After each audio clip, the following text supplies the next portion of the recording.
Hello and welcome to our webinar today looking at LSVT Big and LSVT Loud for stroke recovery. My name is Beth Peterson. I'm a speech language pathologist and I'm an LSVT Loud faculty instructor, and I'll be moderating the session here today. And I'm joined by our two presenters. We have Whitney Henderson, who is an occupational therapist and an associate clinical professor at the University of Missouri-Columbia. And then I'm also joined by Brianna Rogers, who is a supervising speech language pathologist at Open Line Speech and Communication in New York City. I'm delighted to have them both here today, sharing in their expertise on delivering LSVT Loud and LSVT Big with the stroke population. If you'd like to learn a little bit more about the presenters, these will be found in their biographies, which can be found in the handout. So they'll be on the slides and then the handout. And in terms of disclosures, as a faculty member, I have both financial and non-financial relationships with LSVT Global. Financial relationships include lecture honorarium for presenting, and non-financial relationships include a preference for LSVT Loud treatment. Both panelists were offered lecture honorarium for their time and expertise here today. I'm going to cover a few logistics so that you know what to expect. The first is that when you come in, all the microphones are muted, and that's just to make sure that we don't have background noise from the various environments where you may be joining us. But if you do have a question, there's a few ways to ask your questions. The first is to click the hand icon on your webinar control panel.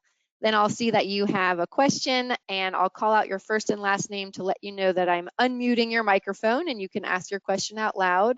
The second is to type in your question, and you can do that by typing in the question box on your webinar control panel.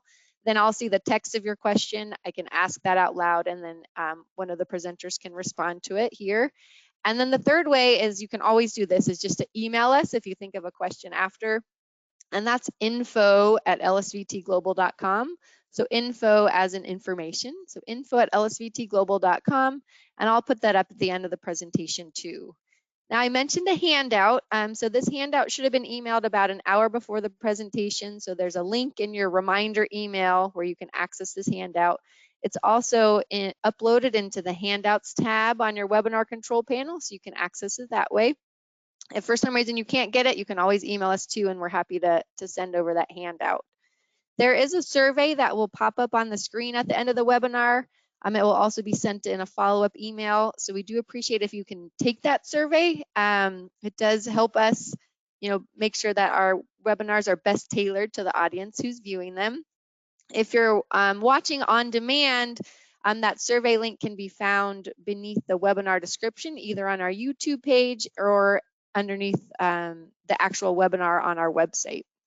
And I'll cover continuing education units here on the next slide.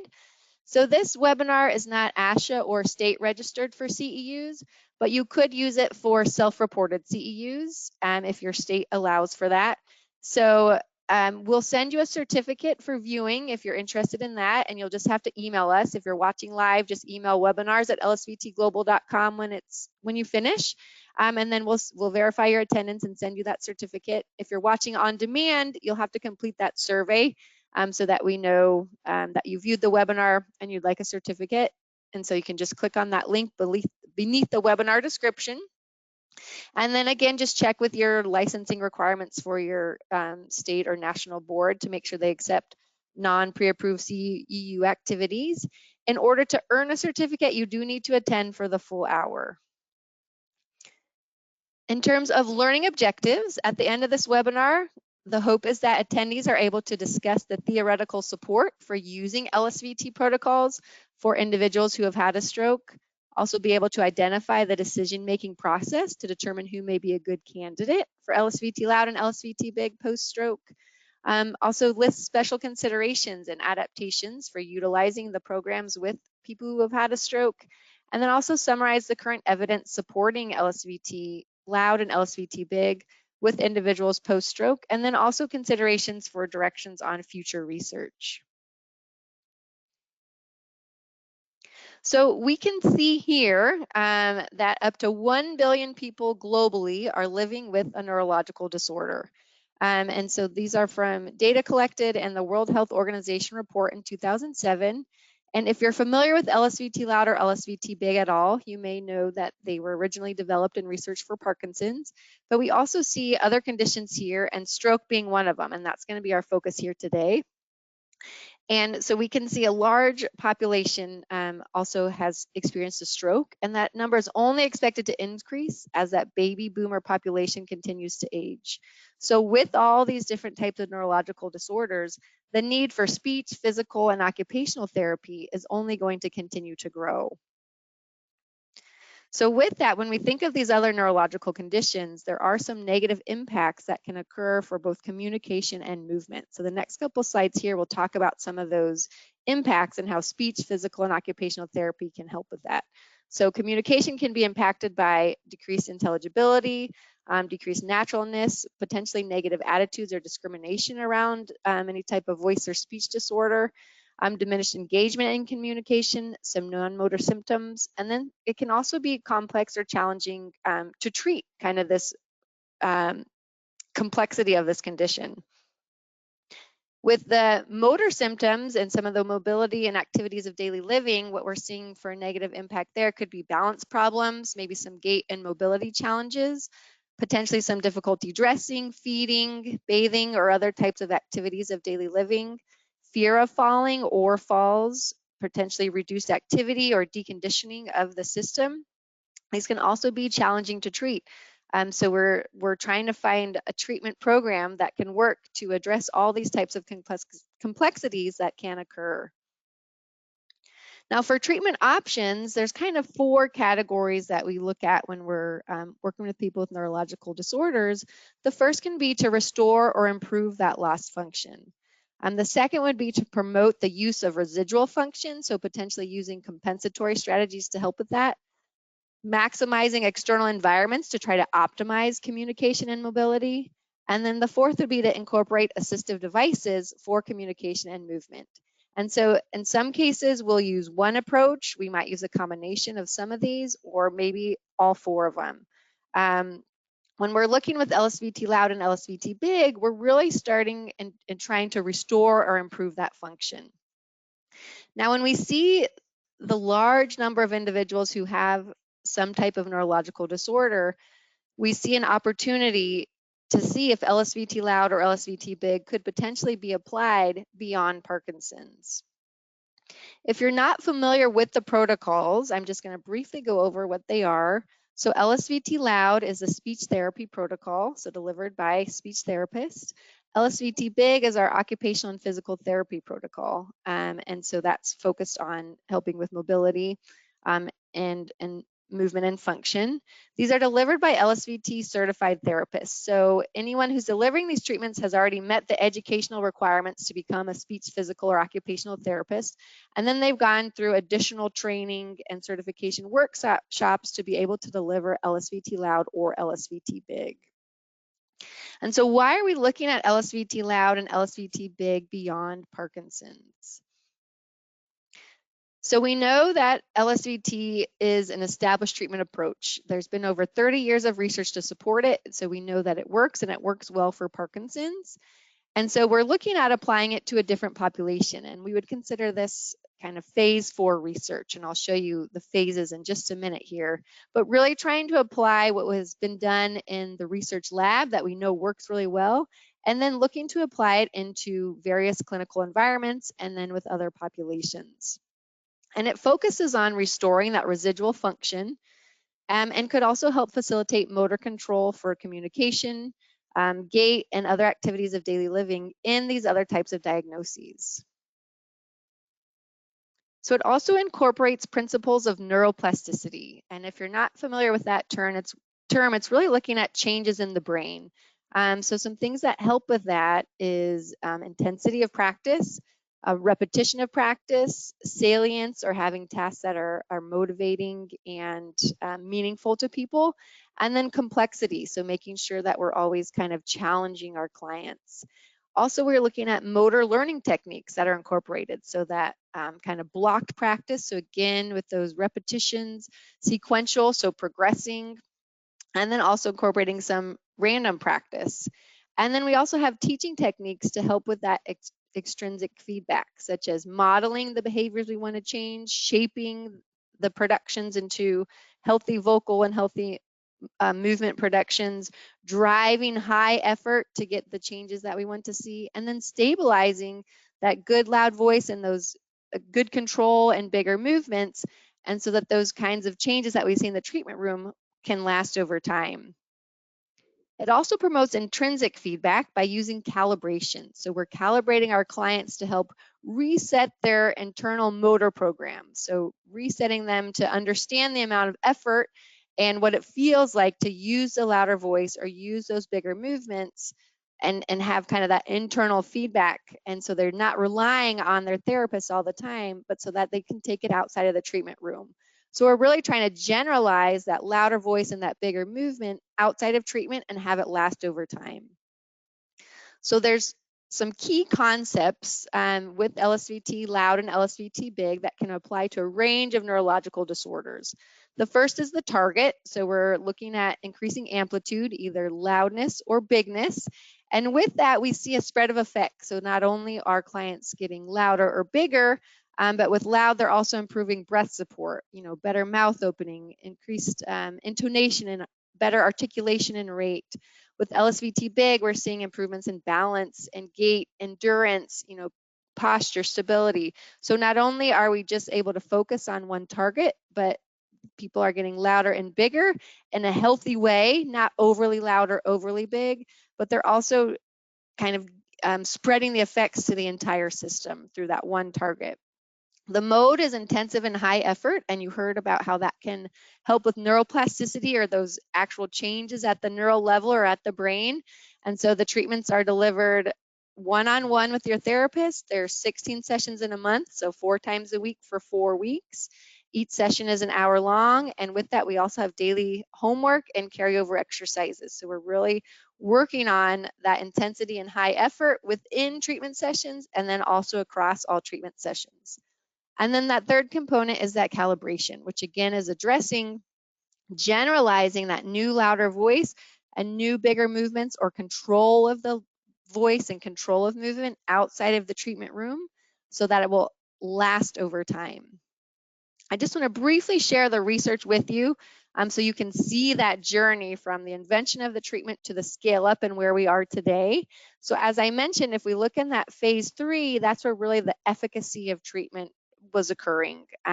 So that's where we really were showing that LSVT loud and LSVT big work and they can work well, specifically with Parkinson's. And then as we move into phase 4, we're looking at implementing in the real world clinical practice. So taking it out of the research lab and seeing how we can implement it into clinical practice, such as looking at applying it to other neurological conditions beyond Parkinson's. This shows you just a list of some of the research that's been done beyond Parkinson's. And you'll see this is not, we don't have the same kind of breadth and depth of research that we do for Parkinson's. We have more single subject, case study, small group designs. But we can see that there are, a number of studies coming out with applying LSVT treatments to stroke, both with LSVT loud and LSVT big. If you're interested in learning more about, the stroke papers or any of the other research, there is a little QR code on your slide here that you can use to go right to those references. There's also a link here so that you can find it on our website. So I wanted to just give you a little bit of kind of the background and rationale for applying LSVT loud and LSVT big to these other conditions and specifically on stroke here today. But I'm going to turn it over now. We'll start with Brianna, who's going to talk about applying LSVT loud post-stroke, in that real world clinical setting. And then we'll switch it over to Whitney, who's going to talk about applying LSVT big. So Brianna, go ahead. Great, thank you, Beth. So for LSVT loud post-stroke, we're looking at applying LSVT for speech therapy, looking at using loudness as a cue to then improve overall speech articulation. And this can be particularly helpful for individuals post-stroke where they might have difficulty with attention, memory, working on all of those different demands. And so if you can give one clue of be loud, get louder, then that's one item to focus on where you can have a whole spreading of effects where it can be a really good treatment option. And so today what we'll do is look at when someone might be a candidate for LSVT Loud, and also look at video samples of a client that did LSVT Loud post-stroke. And so we can go ahead and go to the next slide. And when you're beginning this process, a lot of times you will need a comprehensive assessment to start out this journey. And so for individuals that have experienced a stroke, oftentimes they'll receive some treatment in their acute setting at the hospital. They then might transition to a rehabilitation center, and that could be for a short period of time or a longer duration. And so it's possible this might be applied in that setting, or then after the rehabilitation center, families might seek outpatient services where you can go for a full intensive and treatment program for speech and communication after the stroke. And in this setting, you'll do a comprehensive assessment. And so this typically starts with either the individual or a family member or caregiver reaching out. And they'll do a thorough case history where you want to know the location of the stroke, what the symptoms the person is experiencing, is it affecting their ability to speak and communicate, are attention, memory, organization, sequencing impacted? Are they able to speak with a couple of words? Are they speaking in full sentences? When they are speaking, is there some weakness, some slurring, where speech isn't quite as clear? And within this, there will be a full battery of diagnostics. I often will schedule assessments with families post-stroke, where for the individual, we might do 3 days of assessment and then do a day where we're meeting with the family to discuss goals and treatment planning. And during that diagnostics, we'll look at a whole battery of skills to see where the stroke has impacted speech and communication. For some individuals, this might impact more language, so their word retrieval, their ability to generate and put together sentences. It might also result in apraxia, where there is difficulty with motor planning. They're going to say a word, but then it swaps out sounds or there's different errors. And then they also might experience dysarthria, where there's muscle weakness, the signal isn't quite as strong, and there's less coordination when speaking. So they might be trying to say something, but their speech isn't quite as clear. The listener might not be able to understand. And with that, that is where LSVT Loud can really come in and help an individual post-stroke. It's also possible too that many of these symptoms will happen simultaneously. And a lot of times people want to get back to verbal speech. They want to be clear, they want to be understood. And if you can use LSVT Loud as an entry point to get verbal speech going, you can start that as a good treatment area and then start to bring in all the language and cognitive communication goals. The other area that can also be impacted after a stroke is feeding, where an individual might experience dysphagia, where they're either aspirating food or not able to swallow safely.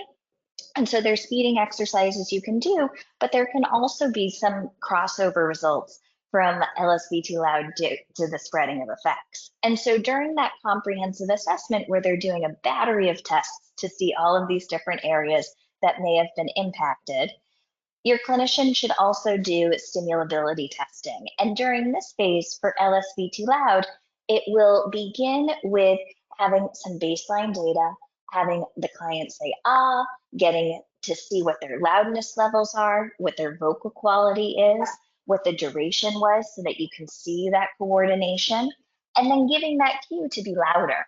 You'll also, within the baseline levels, see what their speech is conversationally and also when reading aloud. And then during the stimulability testing, the clinician can provide cues to be louder. I might model just using my louder voice and have them repeat some phrases or read a passage out loud. And so there's different ways that you can modify that for even someone post-stroke that isn't quite speaking yet to see if they're able to get that phonation or if you're able to get that clearer articulation when speaking. With the case study that you'll see today, this was a woman that came in for her initial assessment, And when she did come in, she had stopped speaking with her family. Uh, Her speech was very hard to understand. I personally could only understand what she was attempting to say if we had something shared, if I had written something down, or she was copying what I wanted her to say.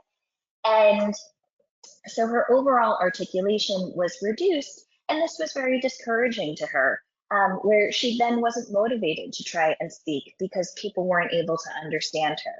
However, when we did the LSVT Loud stimulability testing, giving her those cues to get louder, having her copy my mannerisms of getting that really loud voice, her speech improved. She was able to say some short word utterances and also was able to read out loud with a clearer voice. And so it then became very clear that she could be a candidate for LSVT Loud, and we would go into the treatment planning and goal setting stage. And so we'll go ahead to the next slide. And so for the spreading of effects, she was someone that would be a great candidate for LSVT Loud. When you are working on this loudness cue for speech and communication, we're focusing on getting louder, but oftentimes there's this spread of effects where the individual tends to take a deeper breath, their posture starts to improve, you get easier phonation with that change in air pressure from that deeper breath. You also, when you're speaking louder, tend to move your mouth more, where you get greater opening. There's more movement for the tongue and articulators, which then results in that clearer articulation when speaking.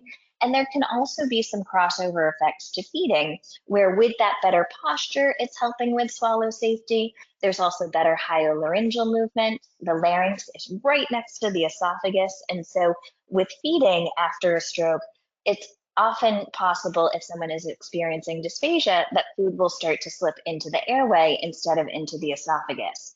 And so if we can get greater control over that movement, either with crossover effects from LSVT Loud or direct feeding exercises, then that is also a benefit of working on one cue, but then having a whole host of benefits where the individual just has to think about, I'm going to speak loud, and then they get to experience all of these benefits. And so we can go ahead and go to the next slide. But this would bring us into goal setting and treatment planning. So often as the clinician, you are looking to see the areas that your client might need more support with. And then you also will consider what the individual's goals are and the family's goals. We want therapy to be motivating. We want to really personalize and individualize these goals. And then from there, you'll choose appropriate treatments. Someone might be trying to return to work. They might be with a busy family at home, or might be retired but have a lot of different social engagements that they really want to participate with. So you'll choose goals that can help with that. For the LSVT Loud Intensive, it will require at least 4 weeks. Sometimes post-stroke you need a little bit longer, but the minimum would be 4 weeks. And it's 4 consecutive hour-long sessions during the day, or each day. And they're individual, they're one-to-one. And so I will often discuss with families and the client the goals and rationale behind LSVT Loud. And then when they are ready to commit to this program, we'll consider the timing with all of their goals when they are most ready for this intensive. But as they are ready to commit, we typically will schedule it out for the whole month so that you can plan around vacations, holidays, medical appointments post-stroke. There can be a lot of different appointments, from the neurologist to the cardiologist to occupational therapy and physical therapy. And so you want to make sure that it's going to fit within the framework of their lives so that you'll get those best results and can really adhere to the protocol. You'll also want to make sure that there's time for daily practice and home exercises, because we want to be carrying that practice outside of the sessions. And we also want to consider setting as well. Oftentimes it'll be available at the office or at home, but there is also a lot of efficacy supporting online sessions. And so the video that you'll see today, this woman participated in an intensive. Hers was actually 5 days per week, where it was 2 hours per day, 4 of those days, for the first hour, she did the LSVT Loud protocol. The second hour was then focused on feeding and family training. And then the 5th day was focused on more cognitive communication goals and family training. And so we were able to incorporate the LSVT Loud program into a holistic intensive for her. She did in-person sessions for her treatment, and then we did a check-in session online a couple months later, and that is a sample of what you might see today. And so we can go ahead and go to that next slide. And so for her, as I mentioned, her loudness was really reduced. Her speech was not quite as clear at the word level. She was hypophonic. Her vocal quality was also rough and breathy at times. This resulted in difficulty expressing her basic wants and needs, and it was less participation within her social life because it was more difficult for her to communicate. She also was discharged from the hospital with different food modifications, such as requiring thickened liquids or a puree diet, and we were working towards trying to increase her swallowing safety so that she could have a less restrictive diet. And we'll go to the first video in just a second, but for her, she was highly stimulable for LSVT Loud, so we knew we wanted to incorporate this from the beginning.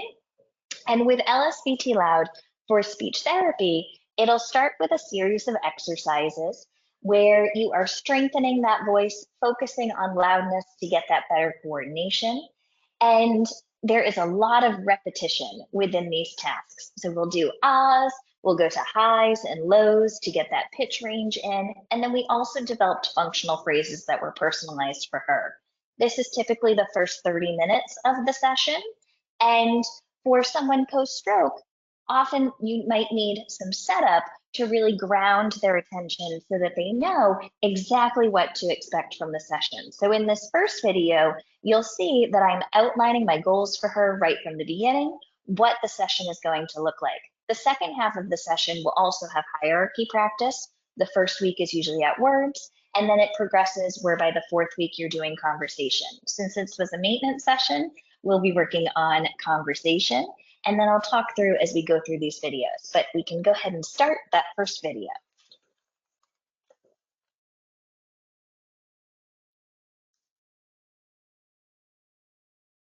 I'm doing. You're doing? Are you doing okay or are you good? Oh, okay, good. Good, exactly. You can say nice and loud, I'm good. Yeah, I'm good. Perfect. Excellent. That's what I like to hear. So, we're going to go back into our exercises. And I know it's been a little bit of a break since you've done these, but I'm going to show you a piece of paper. Hold on. Okay, here we go. And what we're going to do with these is the first thing, I'm going to share it so you can read along with me, is we're going to do our loud ahs. Okay. So we're going right back into our old habit. We're going to do the loud ahs, and we're going to do 15 of these. Exactly. Then, after that, we're going to do our high ahs. Exactly. And we'll do 15 of those. And then we're going to do our low ahs. Yep, and we'll do 15. And then we're going to do our functional phrases. Functional phrase, okay. And then we'll have a conversation for a bit using our loud voice. Okay. All right, does that sound pretty good to you? Say it again. Does that sound good to you? Yes.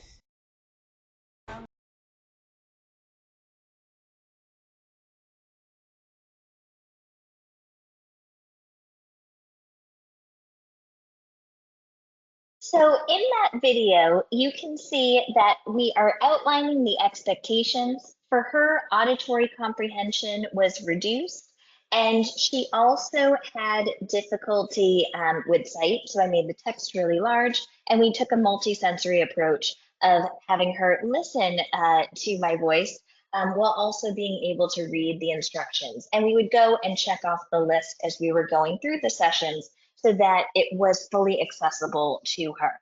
The next video that we go into will include a video where she's working on the low ahs. These were particularly challenging where when she was originally doing them, she couldn't shift low and she also couldn't maintain her voice.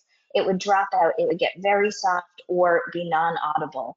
But she was able to make some really great progress. And with LSVT Loud, you're always going to try and minimize the constraint or minimize the demands on the individual. And so saying, do what I do, watch me, do this, and showing those models versus a lot of verbal commands is what can make this so effective and so impactful for individuals.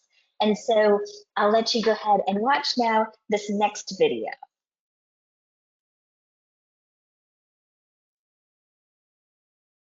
Low ahs. So these ones are a little tougher, but we can do them. We're going to use that loud voice and we're going to go ah.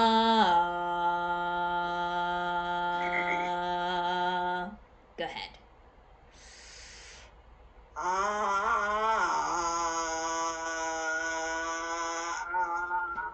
Nice, Maza. That was loud and it was clear because it was loud. That sounded really good. Those are definitely better than when you started. Okay.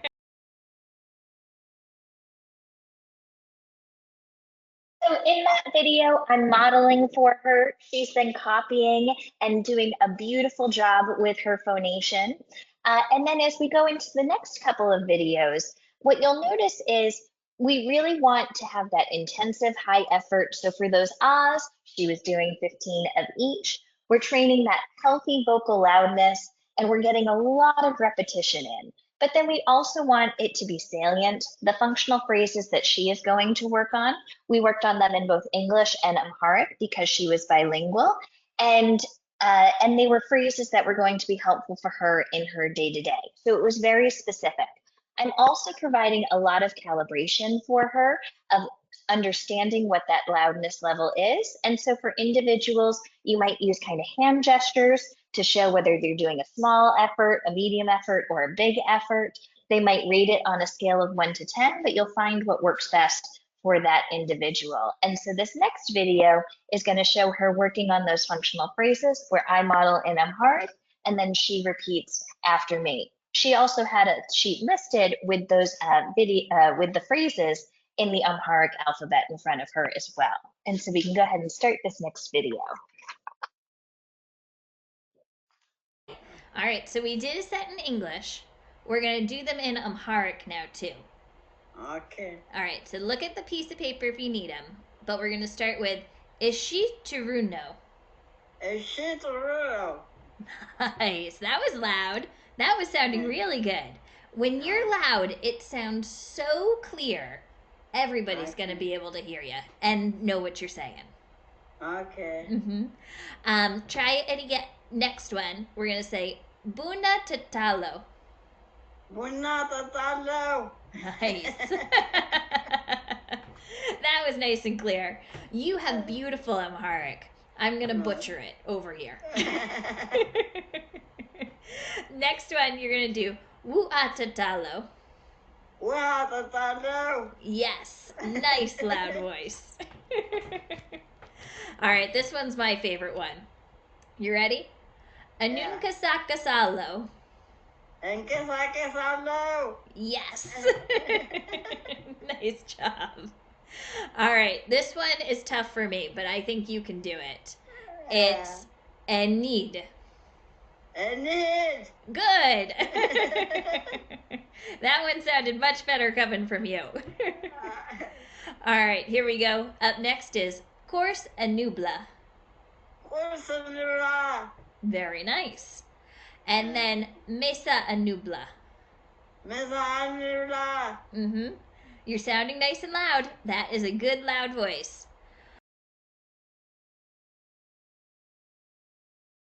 All right, perfect. And so then after this, we would move into the hierarchy phrase of our session. For her reworked on conversation, In the next video, you'll see that I start out with writing out my questions to help orient her. Auditory comprehension was reduced, and so initiating conversations was more challenging. And then there will be a communication breakdown due to that decreased loudness, which we resolve. And there is a shift when she is flowing with the conversation, where we remove the visual supports and she's able to maintain that loud voice as she's speaking. And so we can go ahead and start the last video.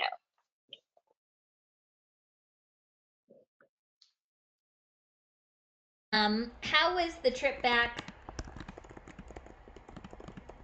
to the US? Did you get to fly in recently? I was a trip to the US. Good. It is long from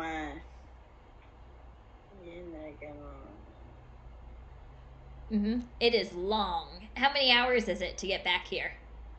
what? I was a trip to the US. It's long. How many hours was the flight? It is 13. 13 hours? Yeah, Oh man. Was it direct? yeah, sometimes to DC. And sometimes you have to do the stops? What? Was it direct or did you have to stop? Was it direct or do you have to stop? Yeah, I saw on DC. DC.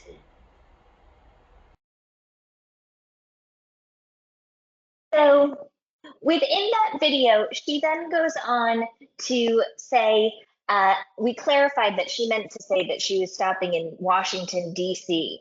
And so we use that loud voice to really increase that speech intelligibility. But that then helped her carry on into the conversation. And so we can go to the last slide. But as you can see from these video samples, that she did a wonderful job of holding on to that loudness cue. She kept up with her practice where she was able to maintain that loud voice. And even several months after this program was completed, she was able to transition, do a check-in session online with ease, and keep that loud voice going. And so by having one simple cue to hold on to, it then had long-lasting results from all of that repetition of practice. And that is it for the LSVT loud portion. And now we'll transition to LSVT big. Thank you, Brianna, for that information. Great videos. I love seeing just their affect as well change throughout treatment. As Beth said earlier, my name is Whitney, and I'll be presenting on the use of LSVT big with the stroke population.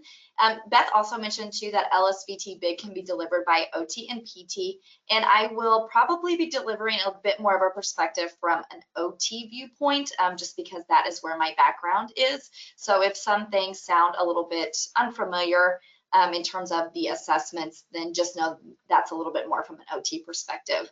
So again, shifting gears, looking at using the big cue to cue more movement or function, and particularly in the upper extremity. So I have participated in several of the studies that Beth highlighted at the beginning. And so when we're thinking about clients that might be appropriate for the use of LSVT big, or thinking about yourself or your family member in using LSVT big, these are the inclusion-exclusion criteria that we use for our research study. So these are just some general guidelines that we used, but I will give you a little bit more information on the next slide just about some other guidelines that we found. Beth, will you go back quickly to that other one? I'm going to go through that slide. Thank you. Just some other guidelines that we found just through our experience in delivering LSVT big with this population. So just general inclusion criteria. We were working with adults who had had a stroke, so over the age of 18. It was a diagnosis of the first ischemic stroke greater than 6 months. So I will say this information that I'm going to discuss is more related to chronic stroke. It has not been done in acute stroke yet, and that may be an avenue for future research. We're looking at moderate impairments post-stroke, so NIH stroke scale of 6 to 20. And then in our studies, we did need to have an inclusion criteria of spoken English, but we know that LSVT provides some great resources for other Englishes as well, or other languages, sorry. More than a mild cognitive impairment. So we use the MMSE to determine cognitive impairment. If you are familiar with the MOCA, I would recommend that as well. That may give you some guidelines for who may have a mild cognitive impairment and be able to participate in LSVT Big and who may not. And then minimal or no impairments post-stroke. So if they were pretty functional, stroke was pretty mild, not the best candidate for LSVT Big either. And then this probably doesn't apply to some of you unless you are attempting to maybe collect some data and engage in a little bit more research and translation of evidence. But we ask that our clients did not participate in other OT or PT services, just so we could really see the effect of the LSVT Big intervention with that population. But again, if you're just looking to see if you would benefit or if your clients could benefit, then that probably isn't a major exclusion criteria for you. Perfect. So when thinking about who might be included, I think that, or who might benefit, these are some other questions or considerations, again, from just my experience. So again, asking ourselves or asking our clients or thinking about our clients, can they be cued to move differently? So if I give them that big cue, does their hand open more? Can they straighten their elbow more? Can they lift their arm more? And then secondly, can I cue them out of synergistic patterns? So for those of you OTs, PTs kind of understand that synergistic pattern. When working with this population, can I cue them into extension of the elbow and of the wrist and of the fingers? Can I cue them an external rotation, just a little bit out of that synergistic pattern? Or do they tighten up into synergy when I cue them in that? So really looking to see if they can release that synergistic pattern as well. So that is that simulability testing that we do with LSVT Big, just as if we're working with Parkinson's disease. So what does my cue do to their movement? Tone is a big consideration. So when we are working with clients with stroke, there are typically some tone impairments or some tightness for those of you not from an OT-PT background. And so we assess tone throughout the major muscle groups.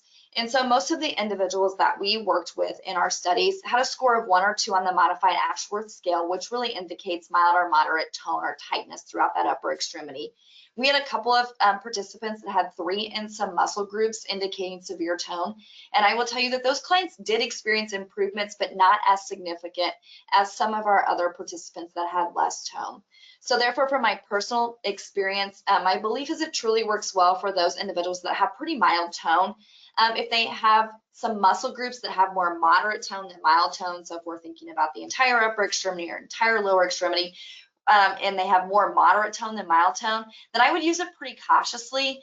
You can always give it that week trial, like we traditionally do with people who have Parkinson's disease, and then begin to make some decisions after that. People that have had a stroke typically have a few more balance concerns than maybe some of those individuals with mild Parkinson's disease. It can certainly be done with their balance concerns, but you might need some sort of screener or understanding of their balance. So PTs and OTs, the Berg balance scale might give you more information about their balance. You can use this with individuals that maybe use a wheelchair for some of their mobility needs, or maybe ambulate with a cane or a hemi walker or a walker. They just might need a little bit more supervision or support. So we did it with clients that did use a wheelchair for some short distances, and we were able to tailor the exercises to seated. And then eventually a lot of those participants were able to even do some of those exercises in standing. So again, yeah, those participants and those clients experience benefits, but it does work better with clients that have some decent mobility and less balance concerns as well. Active range of motion. So if you have some active range of motion, or your family member or your clients have some active range of motion that we can tap into, that's really kind of what we're looking for people who might be good to participate in LSVT Big.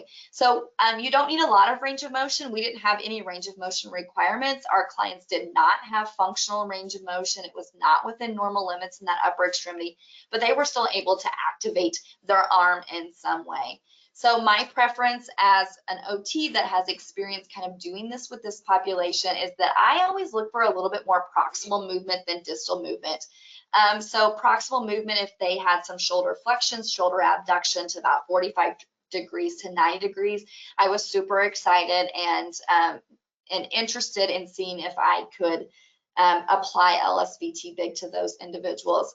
I found that distal movement always kicked in, I shouldn't say always, a majority of the time kicked in if they had proximal movement. So when we think about the things that we do in our daily life, and reaching for a toothbrush, reaching for a comb, the car door handle or a door handle, that's all done in open chain, and the hand kind of naturally opens when we go to reach. So I found if we had proximal movement and got them in those open chain exercises and those open chain functional activities, then that distal hand movement really started kicking in. So if they had just a little bit of proximal and a tiny bit of distal, I was willing to give it a go with those individuals.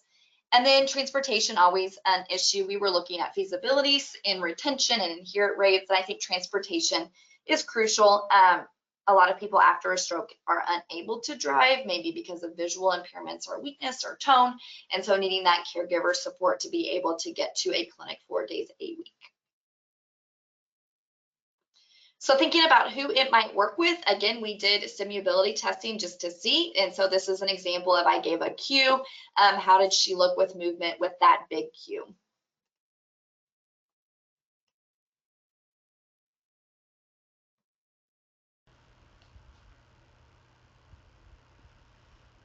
Open.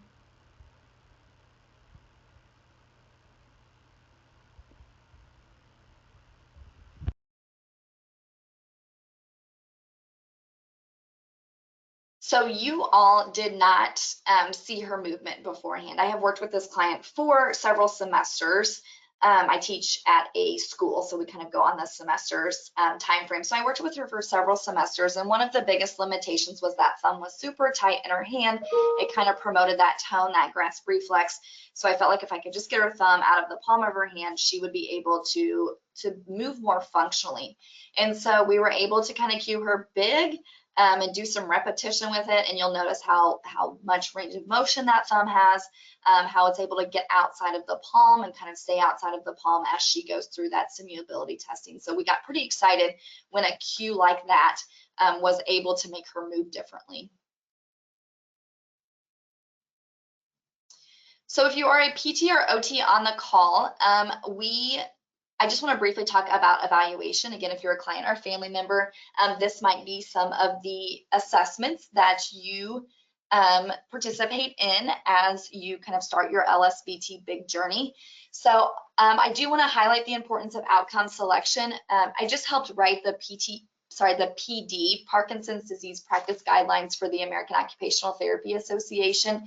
And we were looking at studies. We couldn't include a lot of studies that maybe were of benefit to the client because they didn't use occupation-based outcome measures. So if you are an OT and doing research and or looking to show that it improved the client's occupations, highly recommend using some occupation-based outcome measures. I can't emphasize that enough. They're getting ready to write the stroke guidelines as well, and we wouldn't be able to include some of the studies that didn't use some of these outcomes to show that it improved the client's ability to get dressed or cook a meal or to reach up and brush their hair. So again, pick some pretty occupation heavy assessments here to show you.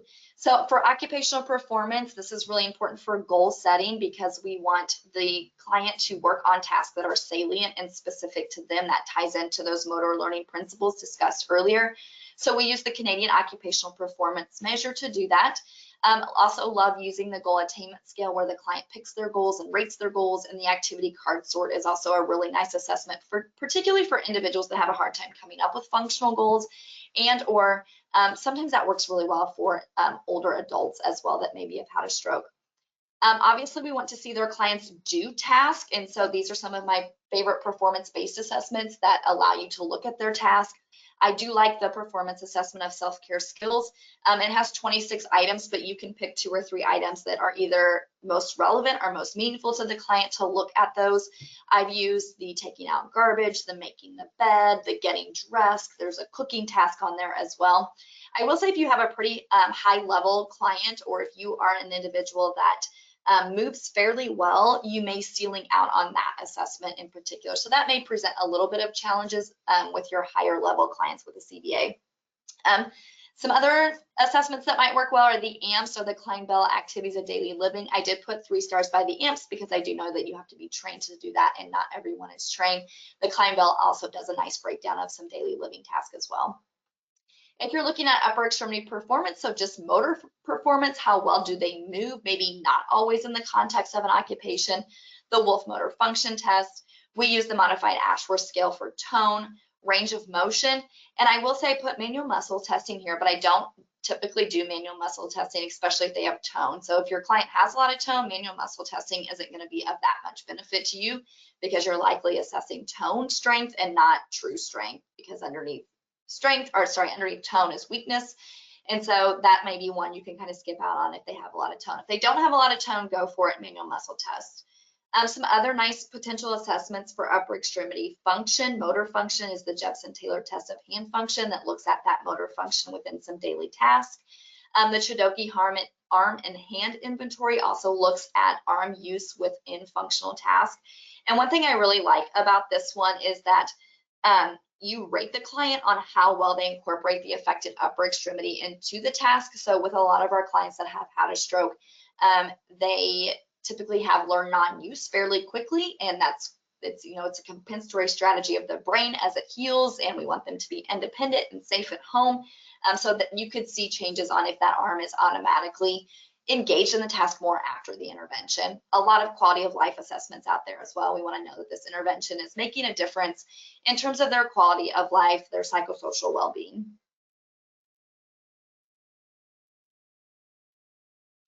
And so in terms of the intervention, I put this example here just kind of for another talk that I recently did. But if one of those glasses was an individual that has Parkinson's disease, and one of those glasses was an individual that has had a stroke, the juice inside it is the LSVT big intervention, and that the amount of juice in those is the same.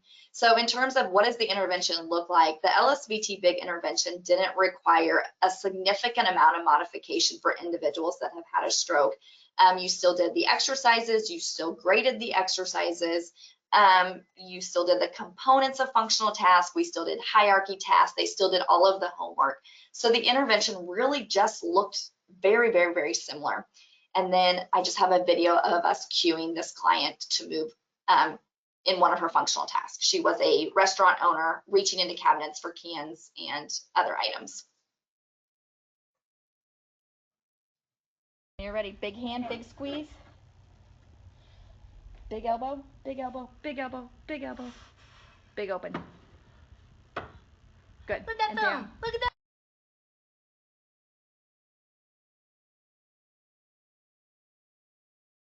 So again, love that video. With the cue, we can get her arm, her elbow to move bigger, to move differently.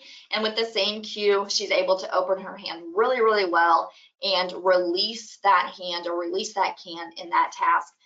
Pretty amazing too. It's, when people typically move out of synergy, it's typically their hand doesn't work as well. So it's really awesome that we could get her out of a synergistic pattern and still get that hand to fire up.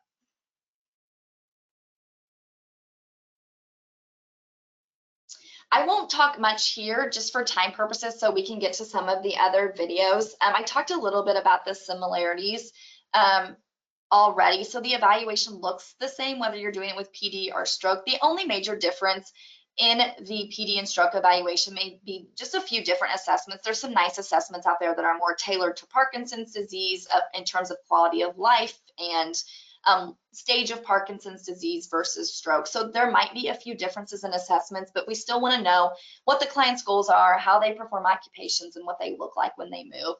And then, as I mentioned, the protocol was pretty much the same as well. The major difference here, particularly with stroke, is that I feel like they experienced a few more setbacks. So I just want to encourage you, and if you do engage in LSVT big or assist your clients through that process, that progress will happen. It may take a few setbacks here and there.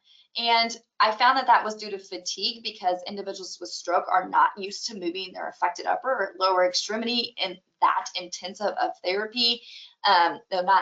It doesn't typically move well, and so it's hard to move, and so they fatigue. And then there's a lot of tone fluctuations. The weather could impact tone. If they were rushed getting into clinic or stressed for some reason, that could impact tone. So I noticed fatigue and tone fluctuations caused a few setbacks, but I felt like they were always able to kind of continue to move forward with the protocol. And then again, just transportation, making sure transportation is available for those 4 days a week. This is an individual who had a stroke. We're going to see a video of him, I believe, on the next slide. But you can see week 1, elbow is still bent. He's got a little bicep tone that's interfering with his ability to extend his elbow. And then you can see his hand is still just a little bit closed there, not a lot. But if you look on the right-hand side at week 3, his elbow is straight. He's got some nice hand opening, and we were able to grade it up and add a weight to that affected upper extremity. Perfect, we'll roll through some videos here. This is a video of a client doing some laundry, a nice bilateral task as well. Big reach. Big open. Right? Big hands. Big squeeze. Big open. Big squeeze. Big pull down. Big open. Good. Big squeeze.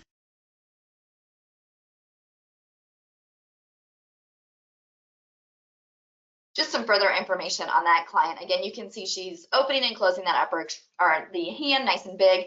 It's a nice bilateral task. So the unaffected upper extremity is kind of talking to the affected upper extremity, which is another reason why I like that task. That client talks a lot with her hands as well. She's the restaurant owner, and the individuals that were frequent flyers at the restaurant noticed that she just started automatically talking with both hands more as well. So she made a lot of awesome progress throughout the intervention.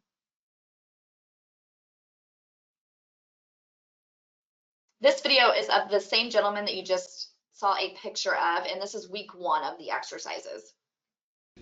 Big reach out. Good. Big back. Go again. Big reach out. Big elbow. Good. Big back. One more for me. Big reach out. Perfect.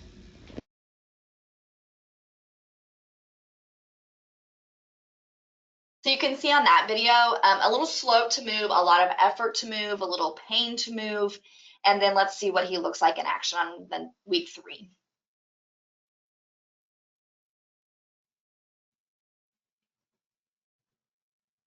Out big.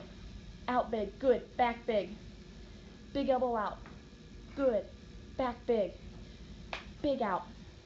Big elbow, big hand. Back big. Big out. Big, big. Good. Back big. 3 more. Out big. Good. So you can see moving faster, less pain, more movement. He's got the weight on there as well. So nice progression throughout the 4 weeks.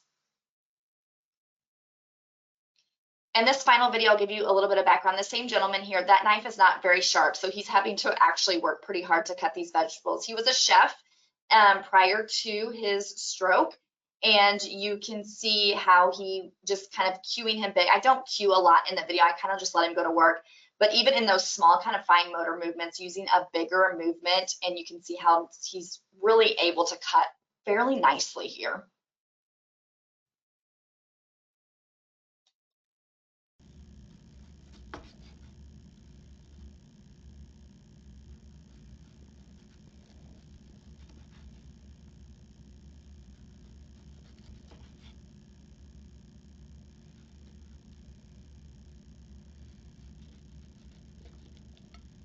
Okay, cut a couple of those into 4s for me. Or slice them, yeah, that's fine.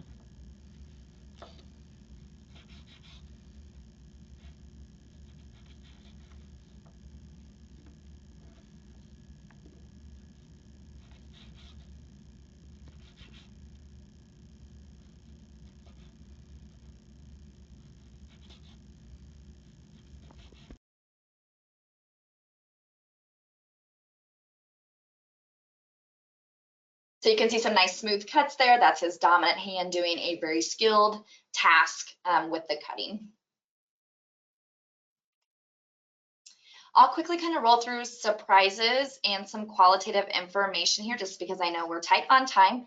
So surprises when we started doing LSVT Big with individuals that have had a stroke is that we quickly saw progress. So kind of by that end of that first week, we really started seeing clients move in different ways.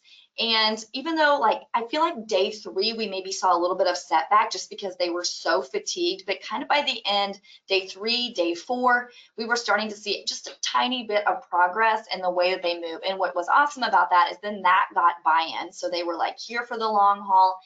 They were willing to do their exercises throughout the weekends. They were willing to generalize that homework into their functional tasks as well. A lot of our clients commented about how their arm just automatically started to be involved in task again. So that spontaneous use, that automaticity. Our caregiver involvement, they were super excited about the progress that their client, their family member was making. And I will say that they really encouraged them to say once they saw that their family member could do more, they were the biggest cheerleaders there. They were like, do more, do another rep. Here's something you could do at home tonight for your task at home. And then just the psychosocial impact was huge as well. I think we knew it could improve their quality of life, but they were smiling more, they were talking more, they were being more involved in their communities. I think one person started volunteering after the intervention. So we were just super excited to see those motor and functional impacts kind of improve their psychosocial well-being as well. Here are just a few quotes that individuals said to us. So I'm automatically using my arm more, my movement is smoother, I can control my arm better, arms moving together more, and other people notice me using my arm more. So lots of positive qualitative quotes that kind of fit with the great quantitative data that we found. I won't go through this information. This is just a summary of evidence that Beth highlighted that has been published about using LSVT Big with stroke. I've been involved in the first and third studies, so if anybody has any questions about those first and third studies, I'm happy to answer those. You can see the results across the bottom, just lots of great improvement across a lot of different outcomes. And then just directions for future research. Of course, we need larger studies. We need comparison studies to know if LSVT Big, how it compares to some of our other stroke interventions, so task-specific training, our bilateral task training, or NDT. The use of LSVT Big with telehealth so that we can reach more people. I live kind of in the middle of Missouri, and we have a lot of rural health population. My colleague, Dr. Rachel Profit, is actually conducting a study with that right now. And then most of our studies have been with chronic stroke. So again, looking at acute stroke, is it too intensive to do acutely, or should we get in there while they're in that acute phase and to really start that progress so that learn not use and some of those other compensatory strategies don't inhibit or limit upper extremity function.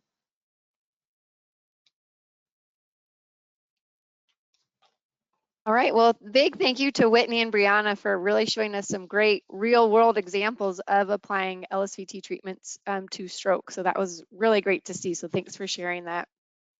So I'm just going to quickly wrap it up in summary, as we've seen in the slideshow today. So voice disorders and mobility impairments often do occur following a stroke. We can see in these examples here that principles of the LSVT programs can help with these areas post-stroke by targeting that amplitude, so that loudness or the bigness as the source, so that's the target, and then can also be a trigger for that cross-system effects. Clinicians can utilize a range of strategies to help facilitate successfully implementing LSVT for clients who have had a stroke to further set them up for success. And so it was really great to see some of those real world examples from Whitney and Brianna. And as we wrap up, I just want to let everyone know we do have another webinar coming up in July about making LSVT treatments work in your clinical world. So trying to look at a bunch of different kind of clinical environments and giving you tools and ideas of how they can work in different areas. So you can register on our website at the following link here. If you do have some questions, feel free to type them in the question box on your control panel. You can also raise your hand or email info@lsvtglobal.com. I know we're already past our hour, so the survey also has a little section where you can ask questions, and so we'll review that survey within a week, and then we can also address your questions that way, because I don't want to keep anyone over. I want to be respectful of your time. So feel free to email or put that in the survey for us, and we'll get to that. And with that survey, so if you're attending live, as soon as you exit out of the webinar, you'll have a survey that will pop up on your screen. If you don't have time to do it right now or you want to get to it later, that survey will also be emailed to you 1 hour after the webinar. And for those watching on demand, that survey link can be found underneath the webinar description, either if you're watching through our YouTube channel or on our LSVT Global website.